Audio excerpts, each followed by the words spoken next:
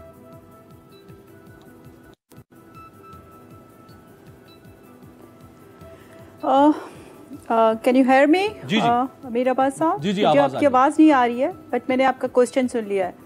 جی میں یہ کہوں گی کہ بالکل جس طرح سے ایک مطلب ایک ہمیشہ سے، کیونکہ وقتاً فوقتاً جو ہے وہ عزیر بلوچ کے نام سے جو ہے پاکستان پیپلز پارٹی کی لیڈرشپ کو اور پاکستان پیپلز پارٹی کو نشانہ بنایا جا رہا ہے، اور اگر آپ دیکھیں کہ جس طرح سے اگر آپ لیاری کی بات کرتے ہیں تو پاکستان پیپلز پارٹی کا جو ہے وہ گڑھ ہے لیاری، وہاں پر 99% لوگ جو ہیں وہ پاکستان پیپلز پارٹی سے ان کی کسی نہ کسی طرح سے ایفیلیشن ہے۔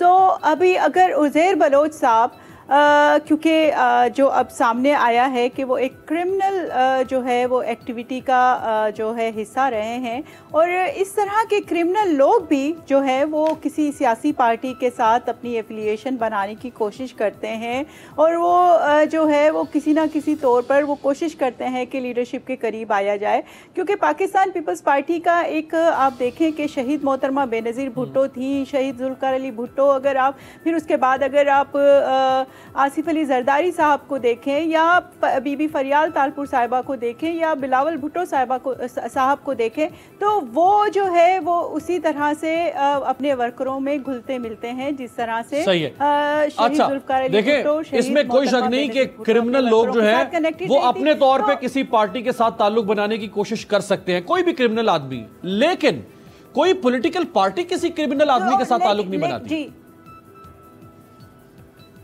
بالکل، ہم نے کوئی تعلق نہیں بنایا۔ انہوں نے، اگر آپ جس جلسے کی بات کرتے ہیں لیاری میں وہ بار بار کھائی جاتی ہیں، تو وہاں پر تو بہت سارے لوگ تھے، وہاں پر آپ کے کیمرہ مینس بھی تھے، آپ کے جو ہے وہ مے بی کے کوئی جو ہے جو ٹی وی ٹاک شوز کرنے والے لوگ بھی ہو سکتے ہیں۔ دیکھیں ہمارے جو کیمرہ مین یا ہمارے جو جرنلسٹ وہاں پہ تھے وہ اس لیے تھے، وہ بالکل تھے وہاں پہ، وہ بالکل تھے، لیکن وہ اس لیے تھے کیونکہ وہاں پہ قائم علی شاہ آ رہے تھے، وہاں پہ ڈپٹی اسپیکر سندھ اسمبلی آ رہی تھی، وہاں پہ شرمیلا فاروقی صاحبہ آ رہی تھی، وہاں پہ سینیٹر یوسف بلوچ آ رہے تھے، وہاں پہ جاوید ناگوری آ رہے تھے، وہاں پہ الیکشن کے بعد کا زمانہ تھا آئی تھنک، اور اس کے بعد ساری جگہ دعوتیں ہو رہی تھیں، ساری جگہ ہم لوگ جا رہے تھے لیاری، کیونکہ ہمارے لوگ وہاں کے مطلب ہمیں بہت زیادہ ہمارے دل لوگوں کے قریب ہے، وہاں پر ہم کوشش کرتے ہیں کہ پوری لیڈرشپ جو ہے وہ اگر کوئی ایک پروگرام بھی ہوتا ہے، اگر لڑکانہ میں بھی ہوتا ہے تو آپ دیکھیں اتنے سارے لوگ جو ہیں وہ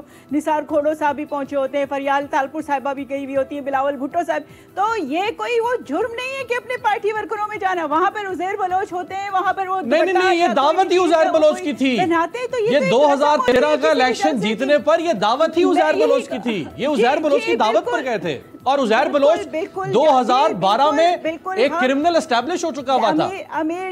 امیر عباس امیر عباس صاحب وہاں پر جو ہے ہم ہر کسی کے گھر پہ جب الیکشن جیتتے ہیں یا الیکشن سے پہلے یا ویسے بھی آپ عام دنوں میں بھی دیکھیں تو ہر گھر کے ہر جو ہے وہ ووٹر کے گھر پہ ہم جاتے ہیں. اب وہ کوئی چور ہے, ڈاکو ہے, کوئی کیا ہے, وہ ہمیں ان کے ماتھوں پہ تو نہیں لکھا ہوا, نہیں اس کے تو لکھا ہوا کہ وہ کسی کرمنل اس کے ماتھے پہ لکھا ہوا تھا. تو میں یہ کہوں گی, دیکھیں میں یہ کہوں گی کہ یہ ایک صرف اور صرف پروپیگنڈا ہے. آصف علی زرداری صاحب کی بہن ہے فریال تالپور صاحبہ, اور پاکستان پیپلز پارٹی ہے, شہید محترمہ بے نظیر بھٹو کی پارٹی ہے. کیوں نہیں آپ علیمہ باجی پہ اتنے بڑے بڑے پروگرام کرتے ہیں؟ آج جے آئی ٹی میں آپ اور جے آئی ٹی میں اگر عزیر بلوچ صاحب کسی کا 100 لوگوں کا نام لے لیتے ہیں, کیا وہ 100 کے 100 مجرم ہیں؟ صحیح ہے, بالکل ٹھیک ہے. یہ مطلب آپ جو ہے وہ جو اور کرمنل لوگ ہیں جو اور جو کرپشن کر کے بیٹھے ہوئے ہیں, جو آپ عمران خان صاحب کی بہن کا بھی تو نام لیں نا, ان کے اوپر بھی پروگرام کریں. علیمہ باجی نے کیسے جو ہے دبئی میں اور جب اس کے اوپر بات ہوتی ہے تو اس پہ ہم بالکل سوال اٹھاتے ہیں. اپنی وہ بنائی, آپ بالکل صحیح کہہ رہی ہیں, جب ان کے اوپر بات آئے گی تو وہ بالکل سوال اٹھایا جائے گا. جو جس شور و زور کے ساتھ پاکستان پیپلز پارٹی کی 198 لوگ قتل ہوئے, اسیسینیشن کی جاتی ہے. آپ نے سنا نبیل کبول صاحب نے کیسے بتایا لاشوں کو جلا کے گٹروں میں بہا دیا جاتا تھا. اس معاملے کا کسی کے باہر کی کرپشن کے ساتھ کیسے, یہ تو لائف اینڈ پراپرٹی کی پروٹیکشن اسٹیٹ کی ذمہ داری ہے. 198 لوگوں کو مار دیا اس نے. پوچھیں بھائی جے آئی ٹی امیر عباس صاحب, جے آئی ٹی میں تو جو ہے وہ مطالبہ کیا گیا ہے کہ ملٹری کورٹ میں جو ہے عزیر بلوچ صاحب کو پیش کیا جائے. ابھی تک کیوں نہیں پیش کیا گیا ہے؟ کیوں نہیں ان کو جو ہے وہ کٹہرے میں کھڑا کیا گیا ہے, سوائے اس کے کہ کبھی کس کا نام لے دیتے ہیں, کبھی کس کے نام سے ہائی لائٹ. تو یہ میں اور آپ فیصلہ نہیں کریں گے, یہ عدالتیں فیصلہ کریں گی کہ ان کو سزا ہونی چاہیے. نقوی صاحب آپ لوگ, علی زیدی صاحب ایک نئی جے آئی ٹی لے کر آ گیا جس کی وجہ سے یہ تنازع پیدا ہوا, ورنہ جو جے آئی ٹی سندھ حکومت کی تھی اس کے اوپر خاموشی ہو جاتی, لیکن علی زیدی صاحب کی وجہ سے ایک تنازع کھڑا ہو گیا. اب یہ جن 4 محکموں کے دستخط علی زیدی صاحب کی رپورٹ کے اوپر ہے, اگر آپ لوگ سیاست نہیں کر رہے, اگر آپ لوگ واقعی بہت درد دل رکھتے ہیں کراچی کے شہریوں کے لیے, تو اس سے پہلے کہ یہ 5 دن سے ایک لا یعنی بحث چلتی رہے, پرائم منسٹر ان 4 محکموں کو جو ان کے ماتحت ہیں انکوائری کنڈکٹ کر دیتے, جے آئی ٹی بنا دیتے, جوڈیشل کمیشن بنا دیتے, اور دودھ کا دودھ پانی کا پانی ہو جاتا. میں یہ کہہ رہا تھا کہ اگر وزیر اعظم صاحب کوئی بھی ایکشن لیں گے تو یہ پولیٹیکل وکٹمائزیشن کی طرف لے جائیں گے. میں کئی پروگراموں میں یہ مثال دے چکا ہوں کہ نیب کا قانون کسی اور کا بنایا ہوا, نیب کا چیئرمین کسی اور کے دور میں بنا, اس کے چننے کا طریقہ, اور آج جب نیب ایکشن لیتی ہے تو کیا کہتے ہیں, نیب نیازی گٹھ جوڑ. اس کے اوپر بھی اگر کچھ کریں گے تو ایسے ہی ہوگا. تو بہتر یہ ہے کہ اس کے اوپر ہم ایک کورٹ پروسیس پہ چل رہے ہیں. پہلے ہم سندھ ہائی کورٹ کے پاس گئے. اگر کوئی چیز دیکھیں, جو میں نے جے آئی ٹی دیکھی جو کہ آفیشیل جے آئی ٹی تھی, اس کے اندر تو کوئی تو ایسی بات نہیں تھی کہ سندھ گورنمنٹ اس کے پبلک ہونے کو کیوں اپوز کر رہی تھی. انہیں تو خود اسے پبلک کر دینا چاہیے تھا.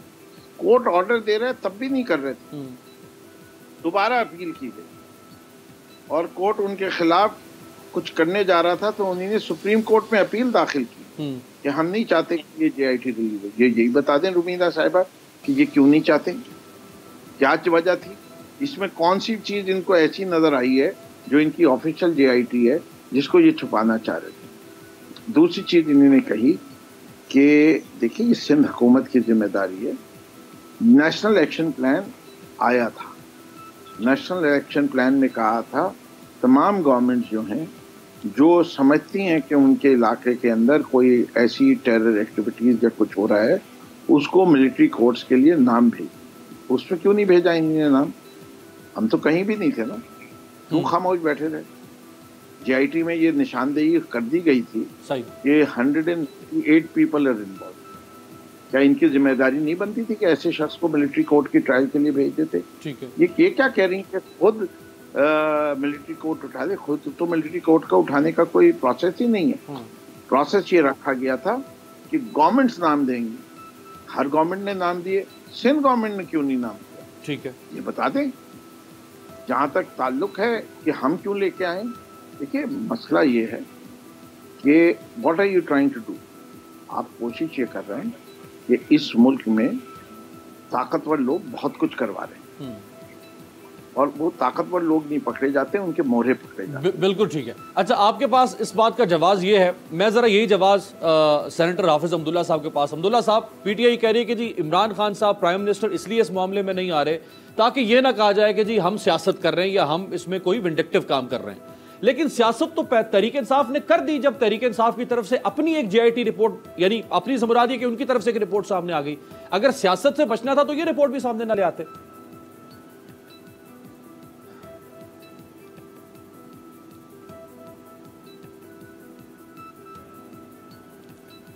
بسم اللہ الرحمن الرحیم۔ بہت شکریہ عامر عباس صاحب، کافی عرصے کے بعد آپ سے چینل کے ذریعے ملاقات ہو رہی ہے۔ تمام دوستوں کو السلام علیکم۔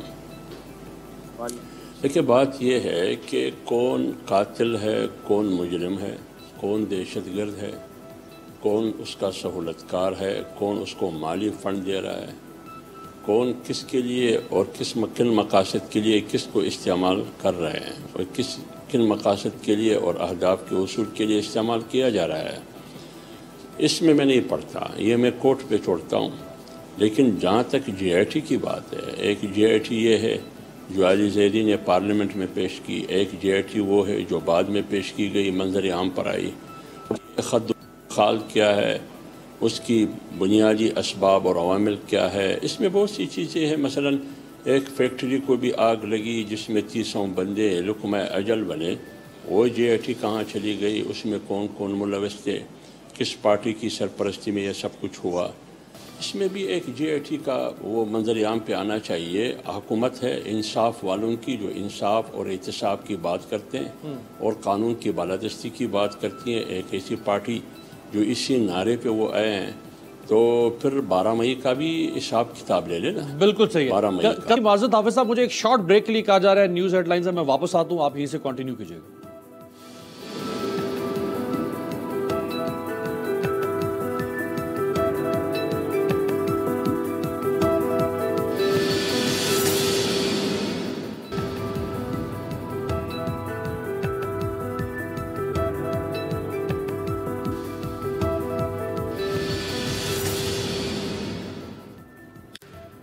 بریک کے بعد خوش آمدید۔ حافظ حمداللہ صاحب، آپ فرما رہے تھے کہ چونکہ تحریک انصاف کی حکومت ہے، انصاف کی بات کرتے ہیں، اس لیے ان کے اوپر ذمہ داری عائد ہوتی ہے کہ یہ انصاف کو یقینی بنائیں کراچی میں۔ جی حافظ صاحب۔